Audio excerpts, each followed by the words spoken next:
Hey everybody, happy happy Saturday. It's about 5:30 on Saturday, September 7th, and we're gonna try something new.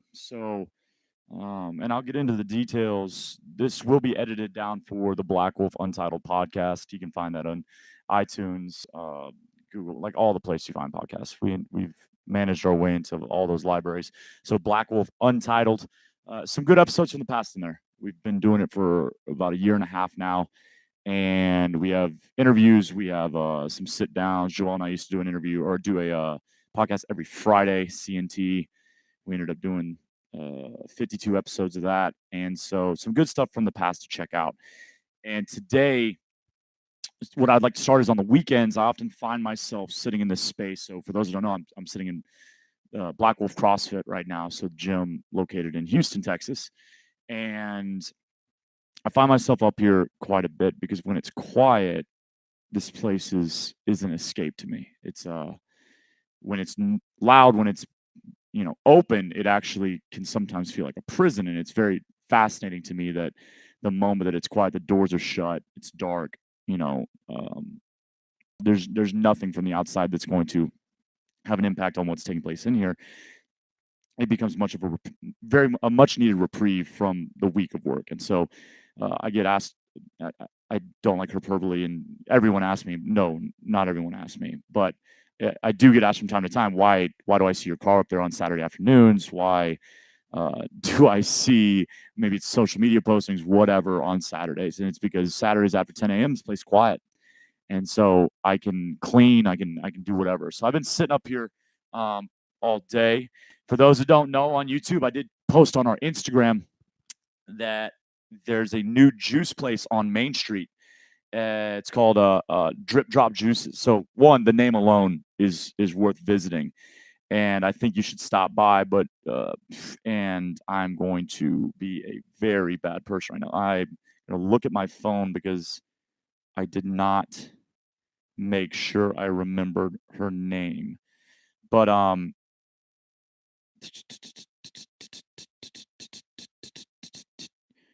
okay, I don't think I have a name. Nope, Melissa. Melissa's running the show over there. I don't know the details. I don't know if she has partners, but I know that she is one of the owners, if not this sole proprietor. And I am always a big fan of that, having kind of been through that. And that's what we're going to talk about today is kind of, or an element of loneliness and being on the journey by yourself. But go say hi to Melissa, and she's working all day. We talked about that as I picked up a smoothie bowl, which is basically a little bit, she described it as being a smoothie, but a little bit thicker. You can eat with a spoon, and then all the fixins. I mean, I think I had. I'm not. I'm not super smart with this, but I definitely had some berries in there. Almonds, maybe they were sliced almonds. I should know. I should know. I love almonds. But all the fixings are on top. It looked beautiful. Check out the Black Wolf CF Instagram story today to see a picture of that and to see the location. But they're right around the corner from us, right by Trendsetters, the haircut place that we talk about quite often. So I would tell you to go visit them. They opened up recently. It's awesome to have a juice bar in this neighborhood. For those who don't know, this is a very unique neighborhood. We kind of have the benefit of the heights without the lack of interesting things. And so there's more. This neighborhood still has the families that have been here for generations, and so the businesses reflect that. And I think Main Street, the same way that some people get very excited about 19th Street here in Houston, I think Main Street is coming up. I think that Main Street is a different take. I don't think the same crowd would like the two. But I find myself with the addition of Cantina Barbara a year or two ago now. And now places like Drip Drop and Trendsetters, and then of course my favorite laundromat in all of Houston is Soap Suds, and that's right across the street. So it's a great little section of town, and it's coming up. And I would encourage you to stop by. I'm a big fan of what she's doing. I've only met her once, only been in there once, but I loved from the outside. When you walk in, you'll be very, very pleasantly surprised with the work she's done inside. It looks beautiful in there, and I love my smoothie bowl. And if I get anything in the future that I disagree with, I'll let you know. But right now, it's glowing recommendations, and I think it's going to continue to be. So, I wanted to mention that, get that out there. This will be edited down the podcast, as I said before, and the reason is I don't know what I'm doing here. This is something that has been on my mind and on my heart to kind of have open access to y'all. And I, as a lot of people talk about, the only thing that stops us is fear. And I've had fear that I'm not going to be articulate enough or be able to tell the story well enough. But today we are really going to be discussing depression. And I'm not an expert on the matter. I'm going to speak on my personal experiences. If you have been a fan of, my podcasts, of the few videos that I've posted, things like that, then this is something that I think will fall in those same veins. And so that I don't have the right language all the time. I'm not a therapist. I've benefited tremendously from therapy. I've been fortunate to be given tools through therapy.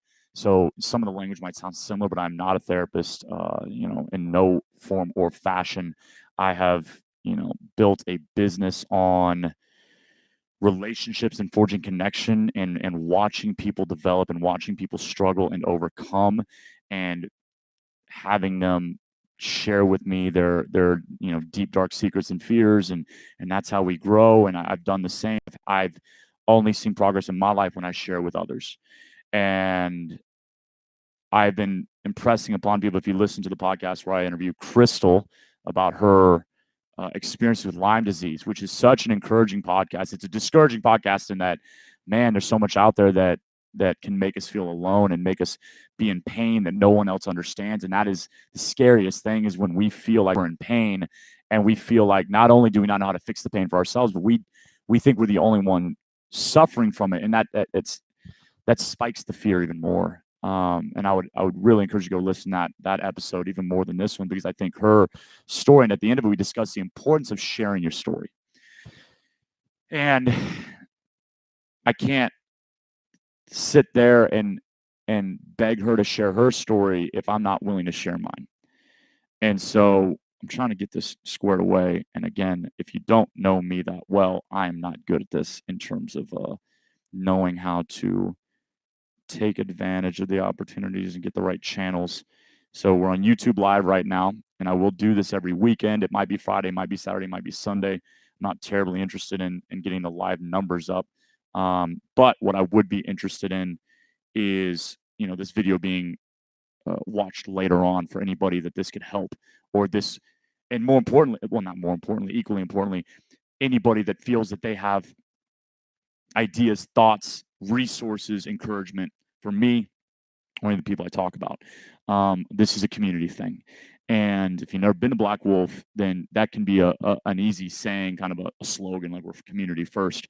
But what is unique in my experience in the decade I've been in CrossFit as an athlete, and then now 8 years as a manager, owner, is this truly is unique.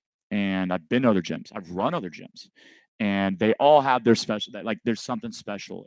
Any place that is run and by men and women who pursue their passion. And in the affiliate business, you're not gonna, if you're still doing this to get rich, you're wrong. Like, you're misguided.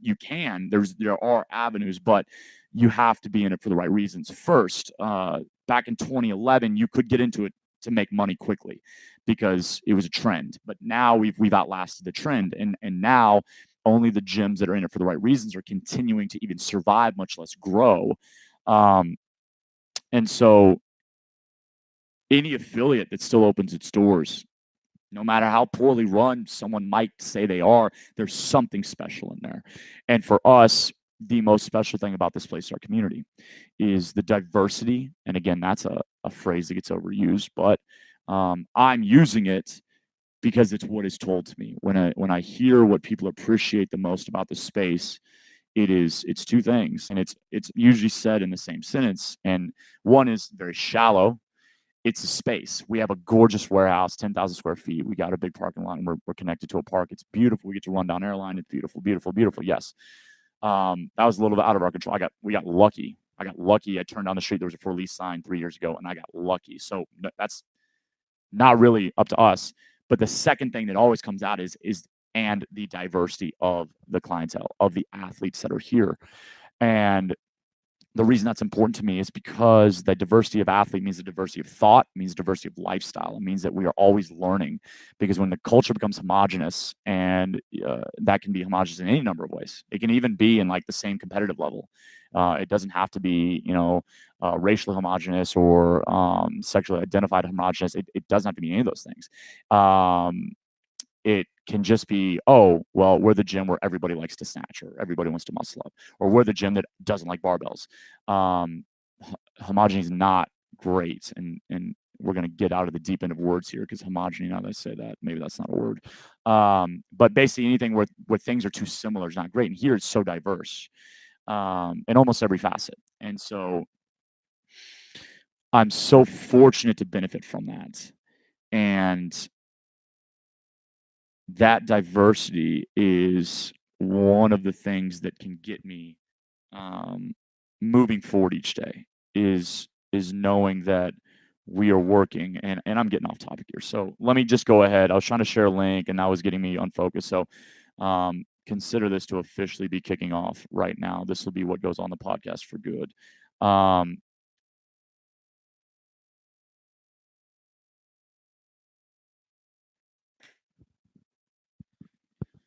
So starting out, 3, 2, 1, let's go. My name is Ben Jost, and I'm the owner of Black Wolf CrossFit. Black Wolf CrossFit was opened in 2014 in December, and we opened in Lindo Park, which is a small neighborhood that is east of I-45 and south of 610 on the north side of Houston, Texas.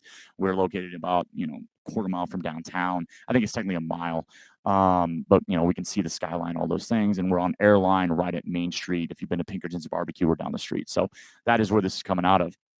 And I've been the sole owner for all 4 years. This is the second gym I've been an owner of. I was a part owner of the last gym, and I managed the gym before that. So that's my background. I have also been someone who has struggled tremendously with depression and anxiety, and I'm also a recovering alcoholic. I've been fortunate and extremely grateful for 8 years of sobriety, and that sobriety has allowed me to then investigate myself further and go into therapy and try to gain greater understanding of why I'm wired the way that I am, and how to best position myself to get the most out of this life, and to assist others in getting the most out of their lives. And so that's the background on me. Now, going into that darkness part, the depression aspect, which is what I wanted to talk about today, because as anybody that's been in the building around me in the last 2 weeks is unfortunately likely to have seen, I've been off. And I've been in a bit of a pit. And although I do not believe in disingenuous interaction, I don't believe in being inauthentic. And so what I'm basically saying is I don't believe in faking it. There's still a line, though, especially with something like customer service, because this is such a diverse community and such a close, tight-knit community, as I was speaking to before. I don't think there's any pressure on myself or any coaches that are a part of this team to put a cheesy fake smile on their face. But unfortunately, I go too far the other way, where, okay, fine, I don't need to ham it up when I'm not in the right headspace, but I also can't just embrace the down and just wallow in it. But with that being said, anybody that struggled with depression knows that sometimes you don't have a say. Sometimes you don't have a say. And I think we have to acknowledge that, because we talk about it a lot in here, kind of know your enemy, know what you're up against, respect the challenge. And it's no different than a barbell. If you approach a barbell and let's say somehow you didn't know what was on the bar, well, if you pull a light barbell differently than you pull a heavy barbell, and we've made it heavy, and you pull it like it's light, it's not going to work. But it doesn't mean that you're terrible. It doesn't mean that you suck. It just means that you didn't take into consideration what you're up against. And with depression, for me, I have to take a moment kind of in my recovery process. Step one is breathing. That's very real, like quiet breath work. And by breath work, which makes it sound elitist, I mean just listening to my breath. And counting helps me, because it then makes it more of almost like a meditative state. If I count, even in my head count, I can count out loud. I don't mind doing that. But like if I just have a noise to focus on while I'm breathing. So I'll just as I inhale, I'll count the seconds of the inhale and I'll hold. And this is something that Amy Shank Morrison, the one of the most amazing humans I've ever met, and ex-PT coach and overall lifestyle guru, and actually certified therapist, operating out of Denver, Colorado.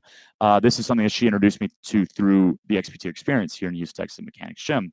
And I'd really encourage y'all to look into, actual breath work, but I'm here to tell you in its simplest form, breathe in and count, hold it, count, breathe out, count. And if it does nothing else, it'll one, calm your heart rate, which for me, when I get into a depression, which then is partnered with high levels of anxiety and then crashing soul crippling depression, where it's basically like when you talk about laying in bed and your body's exhausted, but your brain's fired up. But your brain can't latch on to anything constructive. It's just running and running and running about all the ways you suck, and all the ways you fail people, and all the ways that you will never amount to anything, and all the ways that you'll inevitably let people down. But you don't have energy to do anything about it. And so for me, the first step in the recovery process is just a moment to breathe. And sometimes that's like a very literal, like there's something will happen that's the line. The line. I'm getting better thanks to therapy. I'm getting better thanks to the people I'm now surrounding myself with. And I'll speak more to that in a second, at being able to identify kind of the symptoms coming on. It's like, when they joke about like knee starts to hurt, so rain must be coming. There's signs like that for me, but I'm still not going to catch it right away. I can sometimes look at the variables that are kind of conspiring in my life and be like, hey, if this falls through, then I'm going to be susceptible to some darkness, around the corner. But for the most part, I have to get into it to realize I'm in it. And then I have to let it get too far to really put a stop to it. And that's the struggle. That's the struggle, because then we're talking about shame and Brene Brown style, like what's shame good for? Like, what are we going to do here? It's crippling. And I have been short with athletes this week. I have been short with entire classes. I've been short with the team members. I've been short with Joel. And I catch it and I go home with my head already low because I know I'm not myself. And then I have to hang it lower because I'm ashamed that I allowed what I'm feeling to now negatively impact others. And so now you're in a shame spiral. And again, if you haven't read Brene Brown, PhD, like, she's amazing. She's amazing. I don't even know where to tell you. I love Dare to Lead. That was the most recent book I read. But Braving the Wilderness, like there's really all of her work, and they're fairly smooth reads, although they're pretty substantial amounts, number of pages in each book. They're really smooth reads, and so I'd really encourage you to read it. It's definitely a gym favorite, or she's definitely a gym favorite author. But yeah, shame spiral, and so now it's not just that I'm feeling down or I'm recognizing that I may be entering or in an episode of depression, but now I'm doubly paralyzed or debilitated because now I know that I've been short with Joel. So great. I can't even, the one thing that's going well is the fact that he's showing up for work and doing such a good job. And now I can't show my gratitude or show even like pleasure in that because I'm fixated on maybe irrational, but probably irrational something or other. And I can't get past it. And so it's been rough.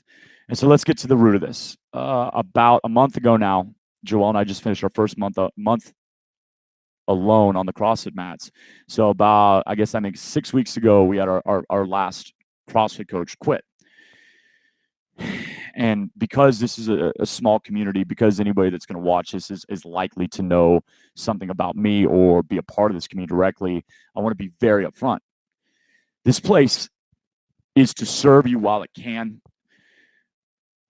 but it is not expected this to be your final resting place. As a coach, as an athlete, people move on. And the only thing I can hope to do is allow for that choice to be theirs and not for them to feel that they have to move on.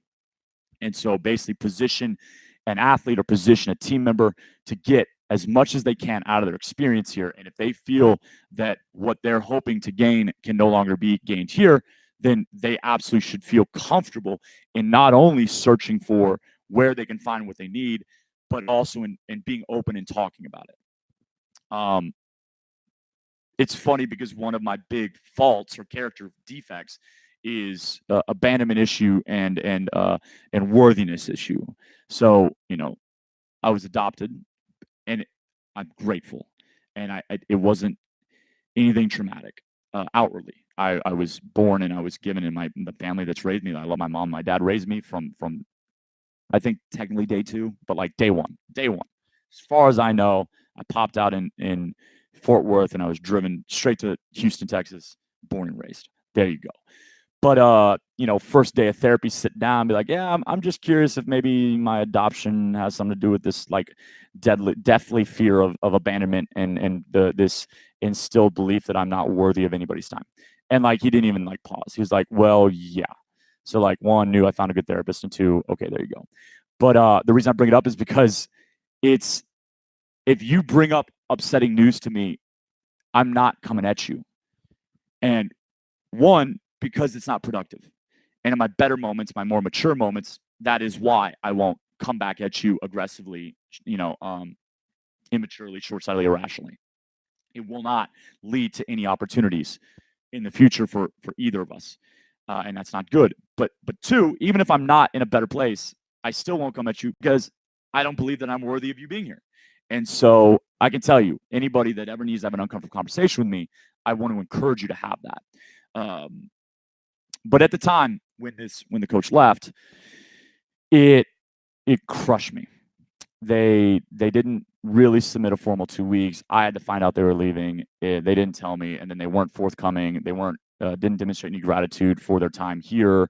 They just didn't demonstrate any understanding of what had been given up to make it possible for them to kind of change their whole lives and use this place as the foundation. And unfortunately, as an owner, you have to know that that's not their fault necessarily. Yes, you would hope that it would be demonstrated, but we've all had jobs. When I worked at McDonald's when I was 15, I don't think I told the manager thank you when I quit because I had to go to boarding school.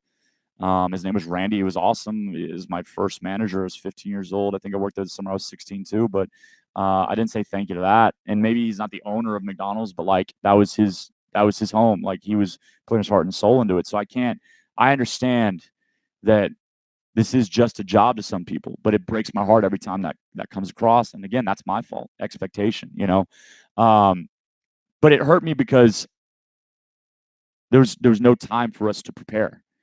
There was no time for us to even make an attempt at bringing someone in of any quality that could continue to take care of our athletes at the level that they and us as a team with them a part of it were taking care of the athletes. And it was just it hurt me because everything I do is transparent. I've had like there's nobody that's ever worked with me was confused at where I was confused by where I was coming from. And I don't want to be too high and mighty here because I'm sure that there's been misinterpreted things, but I've had very, very open conversations about whether we had money to accomplish something, what we needed to get to in terms of benchmarks in order to make this sustainable, what the struggles were. I've always been very, very open, but that doesn't mean I was being a good leader.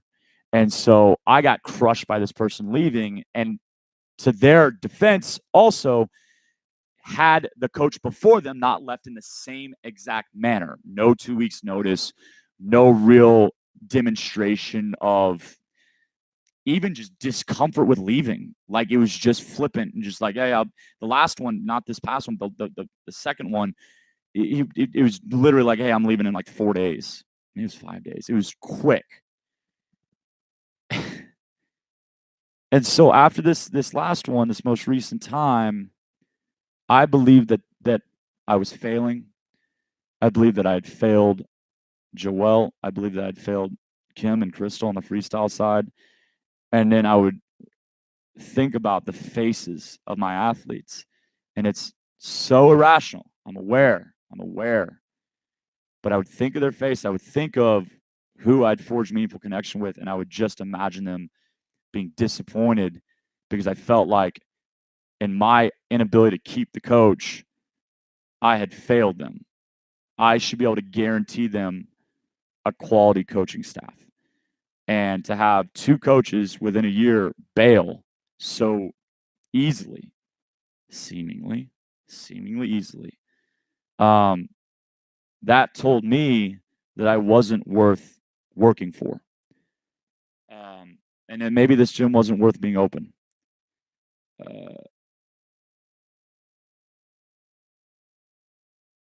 It got to the point just to go into how irrational our thoughts can become. And I'm saying it's embarrassing a little bit. I don't get embarrassed by this stuff. I think to me, these are just facts of life. But if you feel embarrassed by anything similar, don't. But let me tell you how far this went. This was 6 weeks ago. I didn't post a real help wanted job board posting until 3 days ago. No, I didn't want to make it just Joel and I running the CrossFit side. No, that wasn't part of the plan. That wasn't why I waited. I sat down to write a job posting multiple times in the last 6 weeks. Nothing came out. Why? Because all the ideas I get when I'm walking around, when I'm in the gym, when I'm just spending time away from here, that's when I'm doing my thinking. When it came down to put them down on paper or put them down on a word processor on my laptop, they wouldn't come out. And it was because I didn't think I was worthy. It really was. I thought it was a goof for me to post help wanted at Black Wolf again. I thought it was just silly. And to be clear, just like any job posting, you go on the internet, you'll find jobs available at many, many gyms, many CrossFit gyms. Black Wolf asking for help. There are gyms that just leave postings up year round because they always need coaches. We are not unique in that way. Everybody needs help. Everybody has coaches leave. But because my frame of reference had not yet been adjusted, which is what I will get to, thanks to an awesome conversation I had with an amazing athlete, I thought the microscope was on us. I thought people were going to analyze me. I thought people were going to laugh. And none of that matters. Say the microscope was on us. Say people analyze us, analyze me. Who cares? They're going to do it. They're not going to do it. It doesn't matter. But when you're down like that, it matters a lot. And I know what to do. I really couldn't get out of my own way. And so because of these hard exits, because of these two coaches in a row who, when they showed up, they were going to change, they were going to build their own brand, and they were going to do all this stuff. And then both of them were about 5 months later. Not only did they not build their brand, not only did they not add revenue to the business, not only did they not really make a profound impact. I always say, when you leave a gym, does anybody follow you? And I don't mean poaching, but like coaches, be irreplaceable. Be irreplaceable. It shouldn't be offensive to me that if you do fantastic work and then you go work at another gym that is 3 miles away, someone should leave, or you didn't do fantastic work. That's it. And that's not poaching. We're not talking about stealing a client list. We're not talking about giving discounts under the table. We're talking about just factually, if there are classes that specific coaches spend more time with than others, and if that coach were to leave and go work in another gym, someone should feel connected. If you can't forge that connection, what were you doing? And so I've always kind of, for myself, I use it as a kind of a measuring stick, and I watch my coaches. And it sounds weird for an owner to say, you should position yourself to be able to take clients, but you should. Because it doesn't take shortcuts to do that. It just means you're doing good work. So I apologize. That was a little bit of a tangent. 2 hard exits, 2 coaches that allegedly had wanted to make CrossFit a career, and then 2 coaches that bailed quickly, or so unceremoniously. And again, both of them are on better things because they don't want to be here. And I believe that. I believe that. There was a coach I was looking to hire, and she never responded. If you hear this quote and you think it's yours, go check your DMs on Instagram, because I also sent an email through one of the job boards, didn't respond to that. So just in case you did miss. But she had described herself as a coach in her coaching capacity. She wanted to be a stepping stone that others could use to kind of propel themselves forward in life. Man, that resonated. Because the stepping stone does get left behind. The stepping stone does not go with. And immediately when I read that, I thought about that for my coaches. That what are the chances that you're going to be a 20-year CrossFit coach, 30-year CrossFit coach? Probably not great. Now, could you do part-time? That's for sure. But this leads me to the conversation that changed my perspective and literally was the first kind of opened the first floodgate to let some of the pressure out. And that was my conversation with Shelby last weekend. So if you don't know Shelby, then that just means you haven't spent time here. She's been working out at 5:30 p.m. She used to be in the 5 a.m. She's running every weekend with Molly. She's a big part of the culture now. But we had coffee the other day to talk about this specifically. She had seen that I was off. And she had been an assistant women's basketball coach after she graduated, after she herself had been a Division I basketball player. And she was at University of Chicago. And anyways, so in her experience, she kind of, when she heard about the exit, to her, it wasn't out of the ordinary. Now, Shelby hasn't spent a lot of time at CrossFit Gym, and I believe we are her first CrossFit Gym. Actually, I know that's true. But what she had immediately, she used her own frame of reference, and her frame of reference was basketball, and specifically like women's college basketball. And she explained to me that basically that third seat is a revolving door because it's a weird seat to be in. It is the seat where you truly have to want to hold on to it and stay, but it's totally understandable that you're going to move forward. You basically see if there's opportunity, you play it for a year, and then you move on because it is a hard job to have. But the head coach, the athletic director, doesn't lose sleep over the fact that that third chair is going to revolve, that people are going to come and go. And that gave me perspective because when I look at the people that have left, I'm happy that they are now pursuing what they wanted to pursue. And there's three that come to mind. They could not have pursued those things here because it's not specifically CrossFit related. And so I get it. I have an issue with how they left. I have an issue with the respect they showed and with the gratitude. But again, maybe I'm being kind of inside myself there.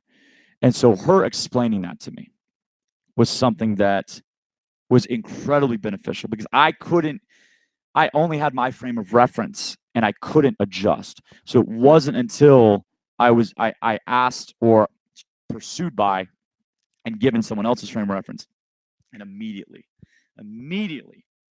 I felt the pressure come off, or some of the pressure come off. The second thing that really crushed me with these exits was that I was failing as a leader because I wasn't able to capitalize on different personalities. You know, I've never been told what to do. It's something that, and in the CrossFit space, CrossFit's such a young industry that there's not experts. There's not people that have been in it. And now we're getting to people like I've been in it for 8 years as a coach, owner, manager. There are a few people in the Houston area that have been doing this since 2008, although the first gym that opened, those owners are no longer owning an affiliate, so they're out. So that would leave Carlos and Lisa Ibarra as the kind of longest running OGs in terms of ownership. So really you're looking at 12 years. In terms of the Houston CrossFit space, those are the experts. Well, I hopped in 8 years ago, so I'm right there with them. And the way that I got into this space was just by doing the things that I thought would make the lives of my owner, of the other coaches, and of the athletes better. And really, it started with like organizing boxes. I remember being at the old gym, the very first gym I worked at, and I was like organizing boxes, putting duct tape on the ground because I wanted them to, like, all the 15s be in one line, all the 18s be in one line kind of thing. And the CrossFit owner's husband, who owned the business in front, walked back there because he was wondering why someone was there on a weekend in the afternoon. And he like literally walks in like, get out of here. Like you need to take a break. And that was a man that worked all the time. But that was just my favorite way to do things because I was providing value. That's how I'm wired. Now, let me be clear. I also have never been paid my worth and I have never been anything but broke. So like, let's not brag too much. Okay. I'm not doing everything right. But in terms of, I was never shown away. Nobody was there to show, so I just did. That is not how everybody else is, okay? And I need to accept that. You cannot expect people to operate or even see the world the exact same way you do. And you are wrong. I am wrong to believe they should. We can hope for empathy. We can hope for people that can at least relate. But we're fortunate when that happens. We're not entitled to that. And holding on to the idea that you are entitled to that will just crush you more. And so what hurts me almost even more than the exits, because the exits were on them, and then my perception of it is on my side of the street. But where it's all on me, where they're not at fault at all, where I should apologize to the people that left, is that I am sorry that I could not be a better leader for a diverse set of personalities. Okay. And so the person that's helped me with this the most, although I have told her that my awareness, her making me aware of these things, actually made it very, very difficult at first. But now I can see as I've gone through the turmoil, I understand. But Janai Hamilton and her introduction to me of the Enneagram. And this brings me to what Chris Hammernick said when he first heard us talking about that. So Chris, hope you're doing well. Can't wait for you and Chloe to get married. Y'all are awesome. Glad you're getting strong. CrossFit Dallas Strong. Actually, now it's called what? Dallas Strong, CrossFit Strong in Dallas. But now I think it's just called Strong Strength Conditioning. Anyways, great gym, awesome gym, where I got my L1 back in 2010, by the way.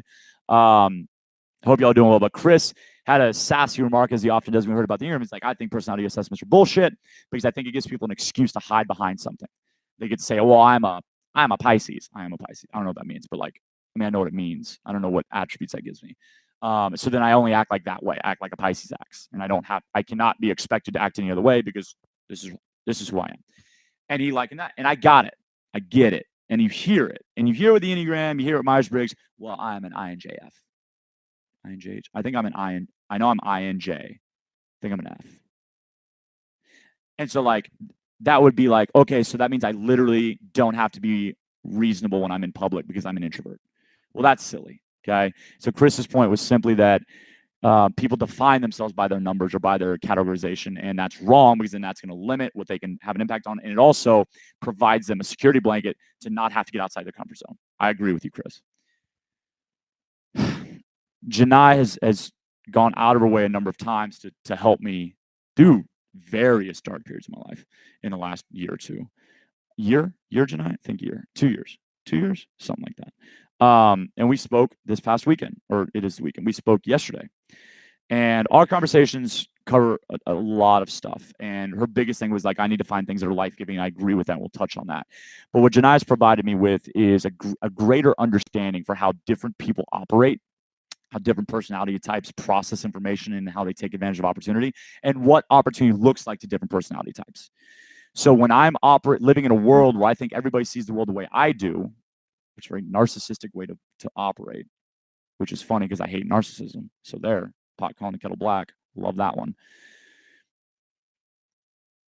I'm hurting not only myself and having poorly set expectation of others, but I'm hindering the development of others because what I see as a blank page or as an open road, they see as a brick wall.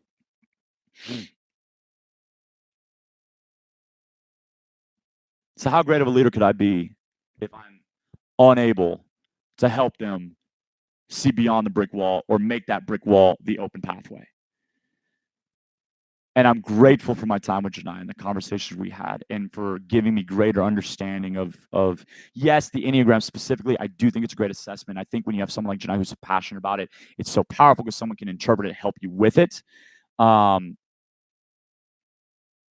really with just like the breathing, you don't need breath work to, count your breaths. You don't need full Enneagram understanding to understand that people are different. It's just more difficult if you don't have kind of an assessment to go off of, to operate based on a limited set of assumptions. And so with this second exit, I was left with a real bad taste in my mouth. And now that I'm a month and a half away from it, I realize that I had as much to do with it as that person did because I had failed to be a good leader. And the reason I say that now is because when I was depressed, super dark, and I'm knocking the rust off. You saw me this morning. I was in a much better place, and we're coming out. We're coming out, but I don't know. Could flip tomorrow. I can say that I failed to be a good leader almost proudly. I'm not feeling any sort of shame when I say that now because I'm understanding where I'm at. And I think that part of what has crippled me over the years at various times is the fact that I thought I saw myself as a good leader for no reason. respect is earned, not given. And so when I would falter as a leader, I didn't give myself any grace because I said, well, you're a good leader, and a good leader wouldn't do that. And this can't be because you're not prepared yet. You're a good leader, so you're prepared. So obviously you failed. And the fact of the matter was, I'm not prepared for this. I'm still learning. I've never been taught, didn't go to business school, I didn't do anything business-wise before this. I have a public relations degree that I didn't use for 3 years before I started coaching CrossFit. I have no reason to believe that I'm a good business leader at all. So admitting that now, it gives me more grace. It gives me room for grace. I can give myself more leniency, which is something we never do. So I'm grateful for Janai because giving me greater understanding of the dynamics of teams and sharing her story with managing her teams or working with her teams has really, really allowed me to have a more realistic or a better understanding of what I'm really dealing with and where my shortcomings are versus where I'm failing. And maybe I'm splitting hairs there, but like I'm not failing. I have some areas that maybe I'm not well suited for, or maybe I could sharpen, kind of thing. Maybe I need to bring someone in to that is strong in those areas. Maybe that's the big picture. And maybe in the meantime, I need to find a way to hedge so that I'm not letting those areas of shortcomings, have too detrimental of an impact on the business. But no matter what, comes down to grace. The first thing with Shelby was perspective. I needed perspective on what should I be expecting? What should my expectations be for that third coach? And because I thought it was a lifelong job, which I didn't, but because I didn't articulate that I kind of did. I was just operating on the assumption that, oh, everybody here is going to be here for life. And then they're not. Oh, shocking. So Shelby afforded me perspective. And Janai has given me greater understanding of what we're really dealing with. And I'm so grateful for that. And then the final thing is kind of the confluence of outside events. So this all coincides with, and this is behind the scenes talk, but I think who's to say I'm wrong for bringing this up? This business has never been profitable. My coaches have always been paid. We are able to afford things like health insurance for the coaches and offer that. Paychecks go out on time. But I've also been evicted from my last apartment. The apartment I'm in right now, I pay rent on the 10th of each month because, the cash flow is always inconsistent at the beginning of the month. And our lease is kind of under renegotiation because we're reaching the end of our initial 3 years in this new location. No matter who I share this with that's on the team or doing the accounting, and these are unique situations, but it's true. It's not that nobody cares, but I never get a response from anybody. It never, what I think would wake people up, what I think would shock people, this may not exist in 5 months. It's going to exist. I will find a way. But it shouldn't. And that I'm confident in. I lived in this back room for 15 months. There's an ant bed right now in there. There were ants when I was living there. It's not new. Spiders, there's no hot water. I lived here for 15 months. Coaches got paid on time. All of them paid on time. My car hasn't re-upped its registration in 3 or 4 years. That's my fault because normally it's like 6, 7, but because I'm not sitting on the $500 I'm going to need to pay the late fees and all that stuff. And I'm pretty sure they're not going to pass one of my tires. So I'm being transparent here, and I don't dread my life. I love my life. I'm, for whatever reason, optimistic about it. Even in depression, I'm optimistic. I've always said it, man. I'm at my darkest. I'm still saying, nah, man, it's a good life. It's a good life. I appreciate the challenges. But my point in saying this is, if anybody else was in charge of this business, they would have closed a long time. We wouldn't have even left Lindo. We would have closed in Lindo. We would have closed in a year because the money's not there. If you go by the textbooks, if you go by any case studies where they go, what's profit, what's not, what's worth keeping, they would have walked. I had partners, they would have walked a long time ago. And when I share the urgency, because I love urgency, I love hardship. Hardship leads to innovation. Trials and tribulation bring the best out of you. But not when you're by yourself. And so when I share these things, and this goes back to the Janai conversation where not everybody reacts the same way, what the problem arises not because those that I would hope had a horse in the race and who act like they don't. And so then I'm curious of like, so if I just stopped opening the doors randomly, would you even care? I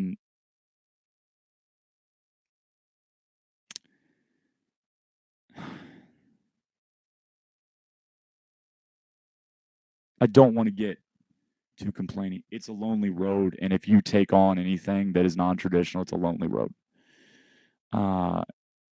It's why entrepreneurship is so highly touted, bragged about, is because it's hard.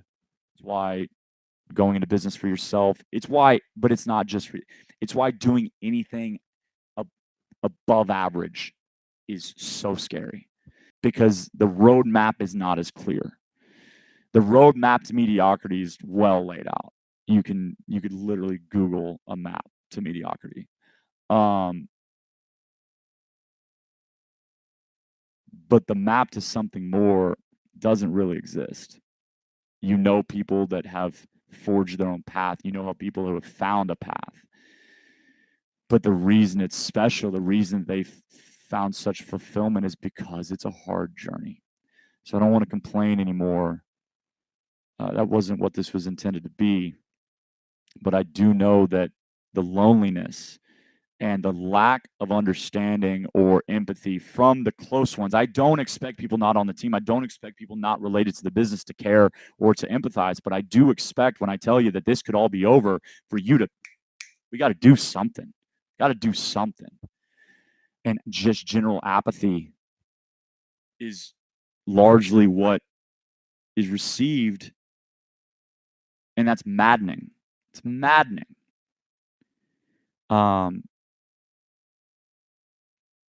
But there's a solution. And this solution could be attributed to any number of people. And for me, I attribute it to something that has been taught to me by this community. And that is, in life, what matters more than anything else is your connection to those around you. More than anything. If you don't have meaningful relationships, if you don't have meaningful connections, you got nothing. Nothing. I have operated a lot of my sober life as an island. And it has not served me well. It's this bullshit thing where you think being a martyr is cool. But like the road being difficult and that being why it's awesome, you playing the victim doesn't make you a real martyr. You're not going down for the cause. You're drowning in self-pity. And so I've known that I don't have anybody around me that cares about the numbers, that's actually paying attention to the business. No matter how much I make the books open or available, no matter what opportunities I point for people to take on, and don't start isolating who I'm talking about because this is all of the ones that have come before. All of them were given opportunity, offered opportunity, told how important, while they said, I am here to make an impact. If they had said, I'm not interested, then we wouldn't be worried about this. But again, people claiming to be in, and then nothing. But there's something I could have done, and there's something I am doing now, and it's connection. The people close to me right now, the people that were in the business or around that did have access, I'm not pushing them away, but I'm not relying on them. What I've done now is I've sought outside counsel through athletes, through people I've worked with before. Logan Clark at CrossFit Central Houston has always been, although technically, I was the manager, he was the coach, kind of as his boss at 1525. No, but he's a mentor and he's such a good man and helped me with my sobriety a ton. Having breakfast with him, sitting down with Shelby, sitting with Janai, meeting with Hunter. All these are conversations I've had in the last 2 to 3 weeks. And before that, my calendar had zero meetings like that. Robert Flores, a conversation we had as he walked out one day. He says I changed his life. He changed my life because that conversation just opened my eyes. And I'm not going to talk about it here because I think that's worth another topic. But what I'm doing and what I would encourage any of you to do that are struggling in darkness or with madness, feeling like you're crazy, feeling like I know I see what I see, but nobody else seems to see what I see. Before you assume you're crazy, seek others out. Because that has absolutely helped me. And so now what I'm doing is every weekend. So I had two yesterday. Didn't end up having one today. I think I'm going to get one for tomorrow too. I'm trying to go to coffee or go to lunch or go to dinner with someone with the intention of having a deep connection. So I'm not going to count, hey man, let's hang out. I don't do that. I don't do that. I'll hang out with an old friend for a second, sure, but there's not like an equivalent for me, like let's go grab a beer. If I come and do your version of grabbing a beer and I'll take a topo and we'll be good, I'll meet you at a bar. I got no problem with that. I'm going to be asking what your hopes and dreams are. I'm not going to be like, hey man, how was work today? That'll be my intro, but I'm going straight to are you getting fulfillment out of this life? I want deep stuff, but I wasn't being proactive. I was wishing that it would come to me. You gotta go seek it out. This whole think it and it comes true. It's a tricky one, man. It's tricky. Law of attraction. It is real, but what you miss, what Oprah didn't explain to you, what Dr. Oz or Phil or whatever charlatan on TV didn't explain, was it's not literally sitting on your thumbs going, I want a Lamborghini. It is believing it can be true. Circle Maker, great biblical devotional. Circle Maker, which Hope City used, I think, 4 years ago. Very powerful, kind of same idea, manifestation. And it's not sit on your thumbs and wish for Lamborghini, okay? And Lamborghini, we're not in a world right now. We're not playing ethics with well, don't wish for Lamborghini. Wish for that Lambo. Go for it. You got one life, man. You want to drive Lambo? Make it happen, okay? Don't pretend that no, you should be wishing for everybody to have shoes. Great, wish for that too. Go get that Lambo, all right? But you can't sit on your thumbs. The idea is that I believe it can be possible. I believe it will happen. And then, unbeknownst to me, my behavior begins to adapt to the behavior of someone that will, and I don't like the Lambo because I don't want to drive the Lambo, but will achieve whatever that was, okay? And so if I want to have these deep conversations that are going to feed life into me and I'm going to help others, I have to seek those out. And then maybe they'll seek me out. That's generally how it goes. You got to get the ball rolling. I've always thought life was about intent. I don't think life is about perfection. I don't think that the powers that be care for you to be perfect. It's not realistic. I believe what matters is did more often than not you try to make the best of it. More often than not, did you try to move forward, even if you feel like you didn't move forward? Did you intend to move forward? And when, more often than not, you intend to move forward, life rewards you. Doesn't mean with endless riches. Doesn't mean you're going to be, the cave of wonders is going to be revealed to you and you're the chosen one. Although he couldn't touch the gold, so I guess you could only grab the lamp. That's fine. But it does mean, in my opinion, in my experience, that you're moving down the right path, and that life will reward you in ways that you do not yet realize. And so for me, that's connection. And it's funny because two of my favorite people, one of my favorite couples, one of my favorite families, the Lancloses, Lauren and Steven. Lauren made a joke today. She's like, Steven said he wanted to invite you, but I told him I know better than to invite Ben to a public function.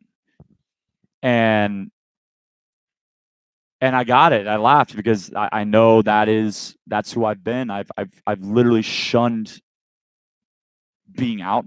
I've avoided it, but it also kind of pulled at my heart because there are very few people as amazing as those two people, and the thought of being able to be around them at all, that is exactly what's feeding life into me. That's exactly what I got when I met with Hunter yesterday, Janai yesterday, Shelby a couple days ago. Like, that is what I got.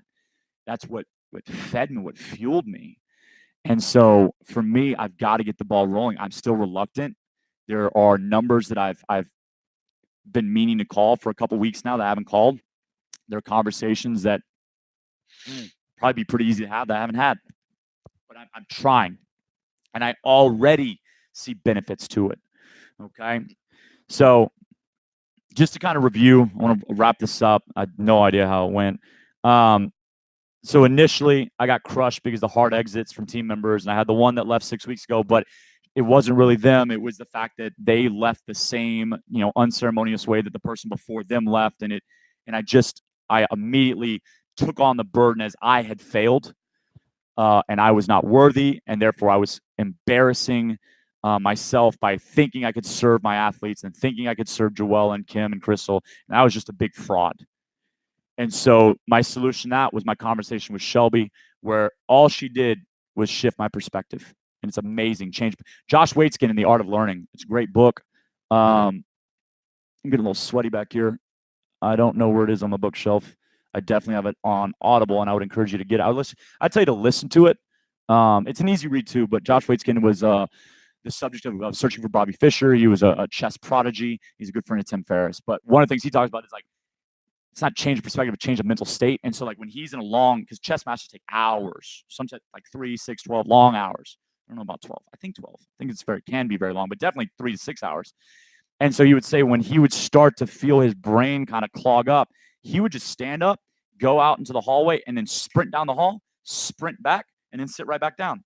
And it was for no other reason than to kind of get his brain to shake up, like just to. And it's amazing because I've been able to tap into that on my better days, not often enough. And it's amazing how when we get into this funk, sit on the couch too long, sit at your desk too long, if we can just, again, shake our brain around, it really does, like, I don't know, relieve pressure. And so when I think of change in perspective, I think of that. I think of Waitzkin. And so I'm grateful for Shelby kind of nonchalantly offering me like how she would see things. And it was like, man, pretty spot on. And that moved us to then I started to analyze my failure as a leader, my shortcomings as a leader. Surely I'm not in a position to do this. Surely I'm not well enough prepared. I don't deserve to be in a position of power because I've had such a difficult time capitalizing on the different personality characteristics of all those that have come on this team in the past. And that took a conversation with Janai to give me perspective. And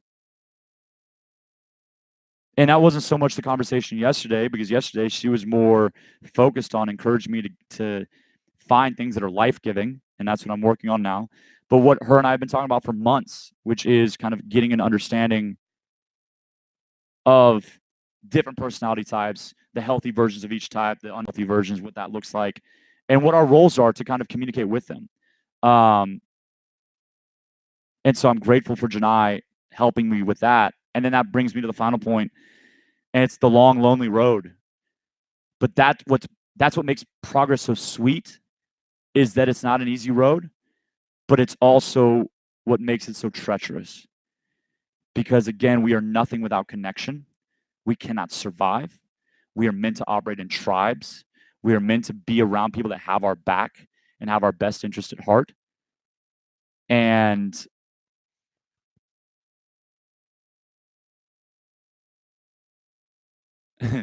um, and I think when I got sober in 2011, I saw myself as having had all of my fun from 18 to 25. I had made so many poor decisions and I'd had a great time. Had a great time, met amazing people. Um, a lot of fun. But getting sober after throwing away so many opportunities, I basically saw that I had a debt to pay. And I had a very realistic debt. State of Texas doesn't look kindly on two-time DUI offenders. So it was a financial debt, but I saw myself as owing life, owing my family, owing anybody I came across. I believe that I from that moment on, I had to be serious in all things. It's about the work. It's not about vacation. It's not about breaks. It's not about fun. I had my fun. I wasted it. And that was such an unhealthy way to approach it. But that put me on an island. I think about my time at 1525 as a manager. I think at a time we had 16 coaches on staff, and I'm close enough to them. Like I can still text them and say, hey. But aside from Jim Logan, who was literally my roommate, he let me live in his place for $500 a month because I sure as hell couldn't afford anything else at that time. And maybe John Simmons, because the sheer amount of time we've spent together, I didn't get nearly close enough to them. I should have been close because they were such great people. I really think we had the best collection of coaches in the city of Houston, maybe in the country, maybe in the world. I mean, Chris Stith, Jamie Grancelli, even like Richard Pollock in the morning. I think he coached 2 classes. Like we had such a great team. John Simmons, Chris Jensen, Grindhouse Barbell, like such a great team. And I didn't connect with any of them. Didn't really. District H, I'm there for 2 years and I leave. And yes, athletes followed, and that's great. But like, I should have had better relationships there too. And the first 4 years of this, if it had been taken away, if it does get taken away, I think now in the last 2 years, I've done a much better job of connecting with my athletes. But it wasn't until 2 years ago, it wasn't until I got out of my last relationship that I began to even recognize, much less improve upon, the need for me to be a part of this community and not the overseer of it. Because these are the people I spend time with the most, and therefore, it would be wise to forge the connections where I can. I think at the end of this, there's a lot of talk with schools starting up about like, hey, be friendly, be nice, and those things. People are nice. That doesn't help me. It's about those meaningful connections. And so if you find yourself in a tough spot, I do think see if you can change your perspective. Get someone else's perspective on it, and be careful. There are still definitely the drama mamas out there that just want to hear your story. But you know who you can trust. You know who has your best interest. And if you don't, send me a message. Ben, BEN, at blackwolfcf.com or Instagram at blackwolfcf, direct message. Check that a lot. Or these YouTube comments. This is a YouTube live video. It is now an hour. Sorry that's so long. And it's something where I need you to talk to somebody, and I need to talk to you. Like we can help each other. It's not rah stuff.